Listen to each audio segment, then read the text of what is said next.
வணக்கம். உங்கள் வீட்டில் யாராவது மனப்பிறழ்வு அப்படிங்கிற ஒரு சிக்கலுக்கு ஆளாயிருக்காங்களா? உங்கள் தெருவில் அப்படி யாராவது ஒரு மனச்சிதைவு நோய்க்கு ஆளானவங்களை நீங்கள் பார்த்துருக்கீங்களா? நிச்சயமா நம்ம வீட்லேயோ அல்லது நம்ம தெருவிலையோ அப்படி ஒரு மனிதரை நாம் சந்திச்சிருப்போம். அப்படி ஒரு மனிதராக தான் ஜே பேபி அப்படிங்கிற ஒரு திரைப்படத்தை நான் பார்த்து மனசு கனத்து போயிடுச்சு. படம் வெளியான முதல் நாளே இந்த படத்தை பார்த்துட்டு வந்துட்டு உங்கள்கிட்ட பேசணும் அப்படின்னு இருந்தப்ப எனக்கு என் ஞாபகத்தில் இருந்த நிறைய பேர் என்னை டிஸ்டர்ப் பண்ணிக்கிட்டே இருந்தாங்க. நான் ஆனந்த விகடன் பத்திரிகையில் வேலை பார்த்துட்டு இருக்கும்போது அங்கே பழனி என்ன டீ கடை அப்படின்னு இருக்கு. அங்கே மனநிலை பாதிக்கப்பட்ட ஒரு பையன் வருவாப்புல. அவர் என்னன்னு தெரியல, அவர் யாருக்கிட்டையும் கேட்க மாட்டார், என்கிட்ட தான் வருவார். நான் அந்த பையனுக்கு டீ வாங்கி தருவேன், வடை வாங்கி தருவேன். ஒரு கட்டத்தில் காலையில் வரும்போதே டிஃபன் அந்த பையனுக்கு நான் வாங்கிட்டு வந்து கொடுத்துருவேன். ஒரு கட்டத்தில் அந்த பையன் தன்னுடைய பேர் வந்து ராஜா அப்படின்னும், நான் திருவண்ணாமலை பக்கத்தில் ஒரு கிராமத்தில் இருக்கிறேன்னும் அவன் சொன்னான். ஒரு தடவை இதே தொடர்ந்துட்டு இருக்கும், என்கிட்ட வந்துடுவான், சிகரெட்டிலேருந்து எல்லாமே கேட்பான், நான் வாங்கி தருவேன். ஒரு தடவை ஏதோ ஒரு கோபத்தில் அவன்கிட்ட நான் வந்து எப்போ பத்தலை ஏதாவது அப்படின்னு சொல்லிட்டு நான் சொல்லிட்டு, இந்தா இனிமேல் என்கிட்ட பேசுகிற வேலைலாம் வச்சுக்காத அப்படின்னு சொல்லிட்டு நான் மூஞ்சில் அடித்த மாதிரி நான் பேசிட்டு டீக்கும் சிகரெட்டுக்கும் காசு கொடுத்துட்டு நான் போயிட்டேன். அன்றைக்கி இரவு ஒரு 9-9:15 மணிக்கு நான் டியூட்டி முடிஞ்சு நான் கிளம்பி போயிட்டுருக்கேன். அவன் ரோட்டில் நின்று என்னை கை மறித்தான். அந்த ராஜா கை மறிச்சிட்டு, இனிமேல் நான் உங்கள்கிட்ட எதுவும் நான் கேட்க மாட்டேன், ஆனால் நீங்கள் என்கிட்ட பேசாமல் இருக்கேன்னு சொன்னீங்கல்ல, அது மாதிரி இருக்காதீங்க, பேசுங்க அப்படின்னு சொன்னான். அதற்கு பிறகு பழனி அண்ணன்ட்ட அங்கேருந்து நான் வரும்போதே பழனி அண்ணனுக்கு ஃபோன் பண்ணுவேன். அண்ணே அந்த ராஜா இருக்கானே, இருக்க சொல்லுங்கண்ணே, அந்த டிஃபன் வாங்கிட்டு வரேன் அப்படின்னு சொல்லுவேன். இல்லாட்டினா மதிய உணவு வாங்கி பழனி அண்ணன்ட்ட கொடுப்பேன், சாப்பாடு கொடுத்துருங்கண்ணே அப்படின்னு சொல்லுவேன். இது நிறைய தடவை நடந்துகிட்டே இருக்கிற விஷயம். இதே போல் திருச்சியில் நான் வேலை பார்க்குற திருச்சியில் வீட்டுக்கிட்ட பொன்மலையில் ஒரு பெண்மணி அங்கங்கன்னு சுற்றுவாங்க. அந்த பெண்மணிக்கு எனக்கு அப்படி ஒரு அந்த பெண்மணி என்னை டார்லிங் டார்லிங் தான் கூப்பிடுவாங்க. ஏன் இதெல்லாம் சொல்கிறேன் அப்படின்னு சொன்னாக்க, என்னுடைய உறவுக்காரங்க கூட இது மாதிரி ஒரு மனச்சிதைவு மனப்பிறழ்வோடையே இருப்பாங்க. அவங்கள்ட்ட ஒரு 55 வயது அந்த அம்மாவுக்கு. எனக்கு அப்போ ஒரு 10-12 வயசு தான். என்னைய கையை பிடிச்சி கூட்டிகிட்டு போகும்போது பார்த்தா நான் அவங்கள கையை பிடிச்சி கூட்டிகிட்டு போகிற மாதிரி இருக்கும். ஏன்னா அவங்களால சரியாக நடக்க முடியாது, அந்த புத்தி சுவாதீனம் அப்படிங்கிற விஷயம். கடைக்கு கூட்டிகிட்டு போய், ராம்ஜி கண்ணு நீ இது வாங்கிக்கோடா, அது வாங்கிக்கோடா அப்படின்னு என்னென்னலாம் எனக்கு தேவையோ, என்னென்னலாம் பிடிக்குமோ அதெல்லாம் எனக்கு வாங்கி தருவாங்க. ஆனால் ஒரு மனப்பிறழ்வு ஏதோ ஒரு வழியோடையே அவங்க இத்தனை காலம் வாழ்ந்துட்டு இருக்காங்கன்னு எனக்கு தோணும். காரைக்குடியில் கோட்டையூரில் எப்படி இருக்கும்போதும் சிதம்பரம்னு ஒரு அண்ணன் இப்படி தான் அப்படியே நின்றுட்டே இருப்பார், தனக்கு தானே பேசிகிட்டே இருப்பார். நம்ம போனாக்க என்ன டீ சாப்பிட்றீங்களாண்ணே அப்படின்னு சொல்லி கேட்டாக்க, வாங்கி கொடு, வாங்கி கொடு, வாங்கி கொடு, வாங்கி கொடு, கொடு அப்படின்னு. இது அவருடைய மொத்த கலவையாக வந்து நான் வந்து ஜே பேபி இந்த படத்தை நான் பார்த்தேன். ஒரு குடும்பத்தில் இருக்கிற ஒரு தாய், அந்த தாய் காணாமல் போயிடுறாங்க, எங்கேயோ போயிடுறாங்க. அவங்க இங்கே இருக்காங்க அப்படின்னு ஒரு தகவல் வருது. மூத்த பையனும் இன்னொரு கடைசி பையனுமா சேர்ந்து ட்ராவல் பண்ணி ஹவுரா எக்ஸ்பிரஸில் போகிறாங்க. ஒன்று அந்த மூத்த பையனுக்கும் கடைசி பையனுக்கும் முட்டிக்குது மோதிக்குது அப்படின்னு அவங்க 2 பேரும் பேச்சுவார்த்தையே இல்லாமல் இருக்காங்க. அவங்க 2 பேரும் போய் பார்க்குறாங்க, தேடுறாங்க. அம்மாவை தேடுற அந்த பயணங்கள் எப்படிப்பட்டதானதாக இருக்குது. ஒரு கட்டத்தில் அம்மாவை தேடுவதற்கான பயணத்தில் அந்த கடைசி பையன் மூத்த அண்ணனுடைய முக சுளிப்புகளை எல்லாத்தையும் பல்கடிச்சு தாங்கிக்கிறான். அவன் தாங்கிக்க வேண்டிய கட்டாயமும் ஏற்படுது. ஒரு கட்டத்தில் ஃப்ளாஷ்பேக்கு காட்சியாக விரியும் போது பெத்த அம்மாவையே அந்த கடைசி பையன் அடிக்கக்கூடிய சூழ்நிலைக்கு ஆளாயிடுறான், அடிச்சிடுறான். இதெல்லாம் போட்டு எல்லாமே போட்டு வதைக்குது. அந்த மூத்த பையனுக்கு கல்யாணம் ஆகலைங்கிற ஒரு கவலை ஒரு பக்கம் இருக்க, கடைசி பையன் வந்து இப்படி காதலிச்சு கல்யாணம் பண்ணிட்டானே, அதுவும் நம்ம குடும்பத்தெல்லாம் அவமரியாதை பண்ணிட ஒரு பொண்ணை கல்யாணம் பண்ணிட்டானே அப்படிங்கிற ஒரு வருத்தம் ஒரு பக்கம். இன்னொரு பக்கம் புருஷன் ஆசையாக கட்டின வீடு, அந்த வீடை நம்ம கடனில் மூழ்குதே, அந்த வீடையும் நம்ம இழக்கிறோமேங்கிற எல்லாமா சேர்ந்து அந்த பேபி அப்படிங்கிற அந்த பேபி அம்மாவை அழுத்த அவங்களுக்கு என்னென்ன பிரச்சனைகள் எல்லாம் ஏற்படுது. இவங்க இவங்க இந்த இந்த உலகத்தை தாண்டி வேற ஒரு உலகத்தில் அவங்க எப்படி வாழ்ந்துட்டு இருக்கிறாங்க. இதுதான் இந்த படத்தினுடைய நாதமாக நான் பார்க்குறேன். நம்ம தமிழ் சினிமாவில் எத்தனையோ அம்மா பையன் பாசம் அப்படிங்கிற படங்கள் வந்திருக்கலாம். அத்தனை படங்களிலிருந்தும் டோட்டல் டிஃப்ரெண்ட் அப்படிங்கிற மாதிரியான ஒரு அம்மா சம்மந்தப்பட்ட படம் தான் இந்த ஜே பேபி அப்படிங்கிற படம். இந்த படம் வந்து உணர்வு பூர்வமாக எல்லோரையும் உசுப்பி விட்டே ஆகும் அப்படிங்கிறதுல எந்த மாற்று கருத்துமே கிடையாது. இந்த படத்தை பார்க்குறவங்க அவங்க அம்மா ஊரில் இருந்தாக்க உடனடியாக அவங்க அம்மாட்ட ஃபோனில் பேசிடுவாங்க. இல்லை ஒரு 2 நாள் சனி ஞாயிறு லீவ் போட்டு அவங்க அம்மா கூட இருக்கணும்னு ஆசைப்படுவாங்க. இல்லை அம்மா கெஞ்சி கேட்குறேன் வாமா என் கூட அப்படின்னு சொல்லிட்டு நகரத்து வாழ்க்கையில் அவங்க அம்மாவை எப்படியாவது கூட்டிகிட்டு வந்துடுவாங்க அப்படின்ட்டுலாம் இருக்கும். இதை தாண்டி இன்னொரு விஷயமும் இந்த படத்தில் நான் பார்த்தேன். அந்த மூத்த அண்ணங்காரனும் இளைய பையனும் பேசிக்காமல் இருக்கிறது மாதிரிலாம் இருக்காதீங்கடா, குடும்பத்தோடு நீங்கள் சேர்ந்துருந்தாதாண்டா எனக்கு நிம்மதி அப்படிங்கிறத அந்த மனப்பிறழ்வுக்கு ஆளான அந்த அம்மாவுடைய எண்ணங்கள் அப்படித்தான் பார்க்குதோ அப்படின்றதையாவும் நான் உணர்ந்தேன். நான் இந்த இந்த படத்தில் முதல் பாராட்டு வந்து அந்த இவர் லொல்லு சபா மாறன். இது வரைக்கும் அவர் எத்தனையோ படங்களில் நடிச்சிருக்கலாம், மனுஷனுக்கு இதுதான் பெஸ்ட் படம். இந்த விதமான இப்படிப்பட்ட ஒரு படம் இனி அவருக்கு கிடைக்குமான்லாம் தெரில. ரொம்ப அழகாக தன்னுடைய இயல்பான பாடி லாங்குவேஜில் ரொம்ப பிரமாதமான சிறப்பான நடிப்பை கொடுத்துருந்தார். அவர் குடிக்கிறதுக்கு சாராய கடையை தேடுறது என்ன, போதையிலே இருக்கிறது என்ன, நக்கலாக சொல்கிறது என்ன, ஹவுரா எக்ஸ்பிரஸுக்கு பதிலாக நவ்ரா எக்ஸ்பிரஸ்ன்னு வச்சுருக்கலாம்டா அப்படி இப்படின்னு கேலி பண்ணுறது என்னன்ட்டு ரொம்ப அழகாக தன்னுடைய கதாபாத்திரத்தை உணர்ந்து அவர் பண்ணியிருப்பார். அதே போல் அட்டகத்தி தினேஷ், கடைசி பையனா அட்டகத்தி தினேஷ் அந்த பொண்ணை காதலித்து கல்யாணம் பண்ணிக்கிறதாக இருக்கட்டும், அதற்கப்புறம் சின்ன சின்ன வேலைகள் செய்து வாழ்க்கையில் உயரணும்னு நினைக்கிறதா இருக்கட்டும், அம்மாவுடைய விஷயங்களை ஒரு கட்டத்தில் சகிச்சிக்க முடியாமல் அம்மாவை அடிக்கிறதா இருக்கட்டும், அந்த அம்மா செய்கிறது எல்லாமே நம்ம தெருவில் யாரோ ஒருத்தங்க செஞ்சிட்டு இருக்கிறவங்களா இருப்பாங்க. வீட்டுக்கு ஒரு யாருடைய வீட்டுக்கோ லெட்டர் பாக்ஸில் லெட்டர் இருக்கும், அந்த லெட்டரை தூக்கிட்டு வந்துடுறது. அதே போல் யாராவது அந்த வீட்டில் இருக்கிற ஒரு முக்கியமான பொருள் இருக்கும், அதை தூக்கிட்டு வந்துடுறது.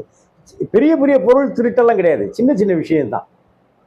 போலீஸ்காரரே வம்படியாக கூப்பிட்டு இல்லைப்பா ரைடு போலீஸ் சுத்த மாட்டேங்கிற ரவுண்ட்ஸு சும்மா தூங்கிட்டு தெரியல, உன் வேலையை நான் பார்க்குறேன் அப்படிங்கிறது.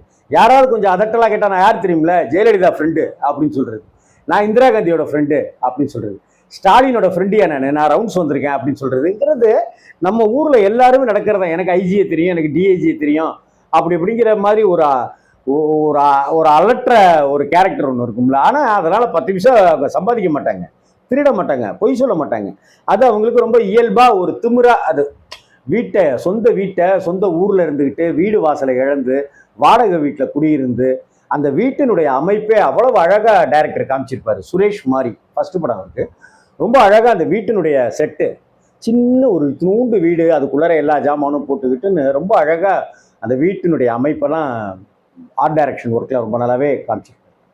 அட்டகத்தி தினேஷினுடைய நடிப்பும் ரொம்ப நல்லாயிருக்கும்.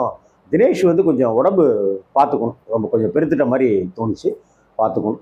இதை தவிர படத்தில் நடித்த அத்தனை கதை மாந்தர்களும், அதை ஊர்வசியினுடைய பொண்ணுங்க கேரக்டராக இருக்கட்டும், அந்த பொண்ணு ஆஸ்பத்திரிக்கு வர்றது, கட்டப்பை தூக்கிட்டு வர்றது, அழுவுறது, போகிறது வர்றதுங்கிறதுன்னு எல்லாமே வந்து அவ்வளவு இயல்பாக காட்சி அமைக்கப்பட்டிருக்கும். அதே போல் மனப்பிறழ்வுக்கு ஆளாயிட்டவங்கள்ட்ட வந்து ஊர்வசி பேசி எல்லாருக்கிட்டையும் அன்பு வாங்கிக்கிற விஷயம், அன்பு பாராட்டிக்கிற விஷயம் இருக்குல்ல, எப்படி நீ விட்டுட்டு போயிருவியாங்கல்ல, நீ உன்னை விடமாட்டேன் அப்படின்னு அங்கே இருக்கிறவங்கெல்லாம் சொல்லும்போது இங்கே யார் பைத்தியம் அப்படிங்கிற ஒரு கேள்வி வரும். வைத்தியகார ஆஸ்பத்திரியில் இருக்கிறவங்க அத்தனை பேருக்கும் ஒரே ஒரு மருந்து தான் தேவை, அன்பு அப்படிங்கிறத இந்த படத்தில் அழகாக இயக்குனர் சொல்லிக்கிட்டே வர்ற இடம் எல்லாமே கண்ணிலிருந்து நமக்கு கண்ணீரை வர வச்சு. படத்தினுடைய இசை ரொம்ப நல்லாவே பண்ணப்பட்டிருக்கும், அவ்வளோதான் இது. அதே போல் கேமரா ஹவுரா அந்த பிரிட்ஜையும் அதெல்லாம் காமிக்கிற அந்த விஷயங்களும் ஒவ்வொரு இடங்களுமே ரொம்ப அழகாக காமிக்கப்பட்டிருக்கும். அந்த வடமாநிலத்துக்கு போய் அங்கே இருக்கிற அந்த ஹாஸ்பிட்டல், அங்கே இருக்கிற மனநல காப்பகம், அங்கே இருக்கிற போலீஸ் ஸ்டேஷன் அப்படின்னு அந்த கதை மாந்தர்களை காமிக்கிறதும் அந்த இடங்களை காமிக்கிறதுமா ஒளிப்பதிவு ரொம்ப அருமையாகவே பண்ணப்பட்டிருக்கும். இந்த படத்தினுடைய முக்கியமான போர்ஷன், முக்கியமான தலைவி ஜே பேபி ஊர்வசி.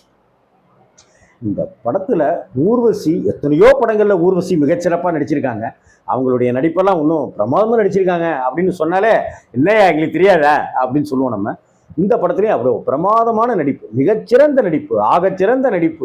அவங்களுடைய அந்த பையை தூக்கிட்டு அவங்க தெருவில் நடந்து வர ஸ்டைல் இருக்குல்ல, நம்ம அப்பத்தாவை நம்ம அம்மாவை ஞாபகப்படுத்துகிற மாதிரி அந்த நடை, பார்வை, பேச்சு. என்னன்னா அப்படியா நைனா, ஆஸ்பத்திரியா, சரி போகலாம் நைனா, நீ வீட்டுக்கு போயிடலாம்னா, அப்படியா நீயும் கூட இருப்பல நைனா அப்படின்னு அந்த வார்த்தைக்கு வார்த்தை, அந்த நைனா நைனா நைனான்னு குழந்தைகளை பசங்களை சொல்கிற விதம் இருக்குல்ல, அவ்வளவு அழகு.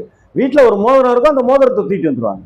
பார்த்தா ஒரு பூக்காரமாக அழுதுட்டு இருக்கும். என்னம்மா உனக்குனாக்கா, இது மாதிரி பையனுக்கு ஃபீஸ் கட்டுறதுக்கு பணம் இல்லை, என்ன செய்யறதுன்னு தெரில அப்படி அப்படின்னு அழுவாங்க. இந்த வச்சுக்க, இல்லை வித்துக்க, உன் பையனை நல்லா படிக்க வை அப்படின்னு கொடுத்துட்டு போகிற பாங்கு என்ன? ஒரு 20 ரூபா கொடுக்கண்ணு நைனா, டீ குடிக்கணும் நைனா அப்படின்னு பையன்கள்கிட்ட 20 ரூபா கேட்கறது என்ன? அந்த 20 ரூபாயை வாங்கிட்டு வேற யாருக்கோ கொடுக்கறது என்ன? படம் முழுக்க அந்த பேபி அப்படிங்கிற அந்த ஊர்வசியினுடைய நடிப்பாக இருக்கட்டும், அந்த அந்த அந்த கதாபாத்திரமாக இருக்கட்டும். இந்தியாவிலேயே ஊர்வசி அப்படிங்கிற விருதெல்லாம் கொடுப்பாங்க. நம்ம நடிகை சாரதாவுக்கு ஊர்வசி விருதெல்லாம் கொடுத்தாங்க. அதே போல் ஷோபாவுக்கு ஊர்வசி விருதெல்லாம் கொடுத்தாங்க. அதே போல் நடிகை ஊர்வசிக்கும் இந்த படத்தின் மூலமாக ஊர்வசி விருது கிடைச்சாலும் ஆச்சரியம் இல்லை. ஊர்வசி மேடம் மிகச்சிறந்த நடிப்பு மேடம், மிக பிரம்ம ராட்சசி. நீங்கள்லாம் நடிப்புல அசுரத்தனத்தை காமிச்சிருக்கீங்க. அவ்வளவு இயல்பு என்னங்க. அந்த ஆஸ்பத்திரியில் இன்டர்வலுக்கு அப்புறம் உங்களை பார்க்குற அந்த காட்சி இருக்க அப்படியே சிலிர்ப்பாக்கி விட்டுருது. என்ன நடிப்புங்க உங்கள்கிட்ட. வாழ்ந்துருக்கீங்க, பேபி அம்மாவாகவே வாழ்ந்துருக்கீங்க.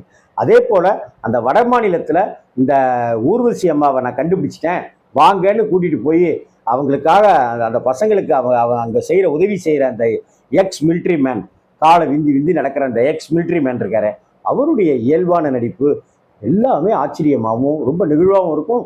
அவங்க பிரிஞ்சு போகும்போது ஊர்வசி அம்மாவை கட்டி பிடிச்சிட்டு அந்த எக்ஸ் மிலிட்ரி மேன் அழுக இருக்க, அந்த அன்புக்கு மிஞ்சியது இந்த உலகத்தில் எதுவுமே இல்லைங்கிறத ரொம்ப அழகாக காமிச்சிருப்பாங்க அந்த இதில். இந்த குடும்ப கட்டமைப்புக்குள்ளார அம்மாக்களை யாரும் மிஸ் பண்ணிடாதீங்க. இப்படி ஒரு மனப்பிறழ்வில் இருக்கும்போதே அவங்கக்கிட்ட கொஞ்சம் சகஜமாக நிறையா உரையாடுங்க. அவங்கள தள்ளி வச்சிடாதீங்க, அவங்கள புறக்கணிச்சிடாதீங்க அப்படிங்கிற ஒரு விஷயத்தை சொல்கிற இந்த படமும் ஒரு நிஜ சம்பவத்தின் அடிப்படையில் ஒரு விழுப்புரம் பக்கத்தில் ஒரு கிராமத்தில் இருக்கிற ஒரு பேபி அப்படிங்கிற பேபி அம்மா எங்கெங்கேயோ போய் கடைசியில் கண்டுபிடிச்சி பசங்க கிட்ட ஒருத்தர் சேர்க்கறது. இந்த படத்தில் ஒருத்தர் சேர்க்கிறார் இல்லையா, அவர் தான் நிஜத்திலையும் அப்படி சேர்த்தவர். அந்த புகைப்படங்களை பெற்றோர் அந்த அம்மா பேபி அம்மா கூட பசங்கள்லாம் இருக்கிற புகைப்படங்கள், குழந்தைகள்லாம் இருக்கிற புகைப்படங்கள்னு காமிக்க நெகிழ்ந்து போய் எழுந்திரிச்சு வெளியில் வரும்போது மனசே அப்படியே கனத்து போயிடுது. நம்ம தெருவில் ஏன் நம்ம சொந்தத்தில் யாராவது மனப்பிறழ்வு நோக்கி மனச்சிதைவு நோக்கி ஆளாக இருப்பாங்க. கொஞ்சம் விட்டா பைத்தியமாயிரும் போல இருக்கு அப்படின்னு சொல்லுவா ஒரு வார்த்தை இருக்குல்ல. ஐயோ என்ன தெரிலங்க, பைத்தியமாயிடுவோம் போல இருக்கு நானுன்னு சொல்கிறாங்கல்ல, அதுதாங்க ஆரம்ப ஸ்டேஜ். அப்படி பைத்தியமாயிரும் போல இருக்கு அப்படின்னு சொல்கிறவங்கள கெட்டியாக கையை பிடிச்சிக்கங்க, அவங்க தலையை கோதி விடுங்க, அவங்க கன்னத்தை தடவி கொடுங்க, அப்படியே தோளில் சாய்ச்சிக்கங்க. அந்த பைத்தியமாயிருவேங்கிற நிலையிலிருந்து இன்னொரு நிலைக்கு அப்படியே பின்னோக்கி வந்துட்டாங்கனாக்கா அவங்களுடைய பாதை செம்மையான பாதையாக நல்ல பாதையாக அமைஞ்சிடும். மனப்பிறழ்வுக்கும் மனச்சிதைவுக்கும் ஒருத்தங்களை ஆக்கி பைத்தியங்கிற ஒரு முத்திரையை குத்துறது கிட்டத்தட்ட நம்ம தாங்க, அவங்க கிடையாது. அதை தயவு செய்து உணர்ந்து இந்த ஜே பேபி அப்படிங்கிற படத்தை நிச்சயமாக எல்லாருமே பார்க்கணும் அப்படின்னு ஆசைப்பட்றேன். ஒவ்வொரு பேரண்ட்ஸும் பார்க்கணும், ஒவ்வொரு ஃபேமிலியும் பார்க்கணும், குழந்தைகளும் பார்க்க வேண்டிய படம் இது.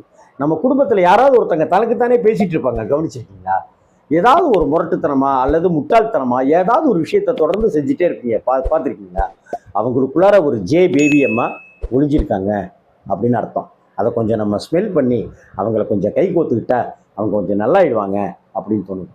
மனசு தானங்க முக்கியம் இல்லை? கண்ணதாசன் சொன்னது போல் உடலும் உள்ளமும் நலமாங்கிற மாதிரி உள்ளம் நலமாக இருந்தால் தானேங்க உடலே நலமாக இருக்கும். ஜே பேபி மிஸ் பண்ணிடாதீங்க. வணக்கம்.